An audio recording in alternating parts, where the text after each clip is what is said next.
आपको याद होगा, कुछ दिनों पहले पश्चिम बंगाल की मुख्यमंत्री ममता बनर्जी ने कहा था कि वो बांग्लादेश के शरणार्थियों के लिए अपने दरवाजे खोल सकती हैं। उस समय शेख हसीना बांग्लादेश की प्रधानमंत्री थी और उनकी पुलिस आंदोलन कर रहे छात्रों पर गोलियां बरसा रही थी।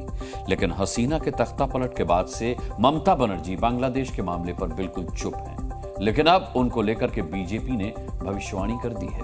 बीजेपी नेता दिलीप घोष ने भविष्यवाणी की है कि जिन बांग्लादेशी घुसपैठियों को दीदी आज पनाह दे रही है ना, वही एक दिन इनकी गर्दन पर वार करेंगे।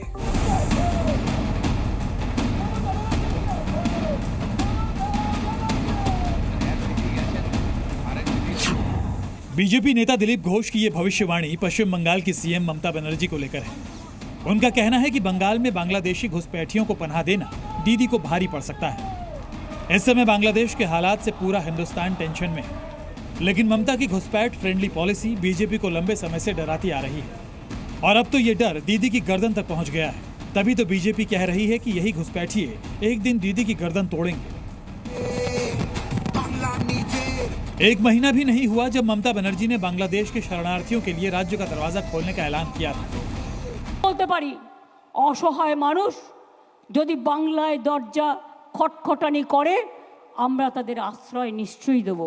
তার কারণ এটা ইউনাইটেড নেশনসের একটা রেজুলেশন আছে, কেউ যদি রিফিউজি হয়ে যায় তাকে পাশের পার্শ্ববর্তী এলাকা তাকে সম্মান জানাবে। भारत और बांग्लादेश के बीच करीब 4096 किलोमीटर सीमा है। इसमें केवल पश्चिम बंगाल बांग्लादेश के साथ 2216 किलोमीटर की सीमा साझा करा है। पश्चिम बंगाल में बांग्लादेशियों की संख्या बीते सालों में लगातार बढ़ी है और पश्चिम बंगाल में घुसपैठ की वजह से पश्चिम बंगाल के सीमावर्ती जिलों की डेमोग्राफी बदल चुकी है। साल 2001 से 2011 के बीच मुर्शिदाबाद में हिंदुओं की आबादी 2.71% घटी है, तो वहीं मुसलमानों की आबादी 2.60% बढ़ी है। ठीक ऐसे ही उत्तर दिनाजपुर में हिंदुओं की आबादी 2.41% घटी तो मुसलमान 2.56% बढ़े। दक्षिण दिनाजपुर में भी हिंदू 0.47% घटे तो मुसलमान 0.61% बढ़े। उत्तर 24 परगना में हिंदुओं की आबादी 1.78% घटी तो मुसलमानों की आबादी 1.60% बढ़ी है। ठीक ऐसा ही हाल दक्षिण 24 परगना का भी है, जहां हिंदू 2.69% घटे तो वहीं मुसलमान 2.33% बढ़े हैं। यहां तक कि कोलकाता की डेमोग्राफी भी बदल गई है और मुस्लिम आबादी में तेजी से इजाफा हो रहा है।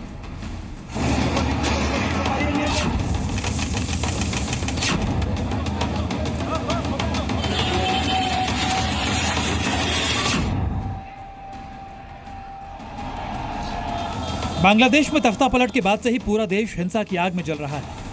बांग्लादेश से सटे भारत के पश्चिम बंगाल और असम जैसे राज्यों में हिंसा की चिंगारी पहुंचने की आशंका और उसके दुष्प्रभाव को लेकर पूरा देश चिंतित है। असम के मुख्यमंत्री हिमंत बिस्वा शर्मा ने तो दावा किया है कि असम के 12 जिलों में हिंदू अल्पसंख्यक हो चुका है।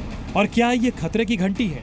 बांग्लादेशर हिंदू समाजर लगते असम, पश्चिम बंग और झारखंडर दरे राज्यসমূहर हिंदू समाजेও অনাগত ভৱিষ্যতক লৈ সদায় উদ্বিগ্ন হৈ থাকিব আৰু 10টা বছৰ আৰু 15টা বছৰ। তথাপিতো আশা কৰিম আজি আমি কৰি থকা কামবিলাকে কৰবাত যেন আমাক পোহৰ দেখুৱায়। यहाँ हिमंता बिस्वा शर्मा असम के जिन जिलों का जिक्र कर रहे हैं वो हैं बरपेटा, धुबरी, करीमगंज, ग्वालपारा, डारंग, बोइंगांव, हैलाकांडी, नागांव, मोरीगांव। ये असम के वो जिले हैं जहां हिंदू अल्पसंख्यक हो चुके हैं। साल 2001 से 2011 के बीच ही मोरीगांव, डारंग और बोइंगांव में मुसलमानों की आबादी हिंदुओं से ज्यादा हो गई। सवाल यह है कि बंगाल और असम जैसे राज्यों में मुस्लिम आबादी का बड़े पैमाने पर बढ़ना, क्या इसकी सबसे बड़ी वजह घुसपैठ है? अगर हाँ, तो फिर घुसपैठियों का इलाज क्या है और वोट बैंक के लिए घुसपैठियों का बोझ उठाने वाली नीति कब तक चलती रहेगी? ब्यूरो रिपोर्ट, जी मीडिया। Z News.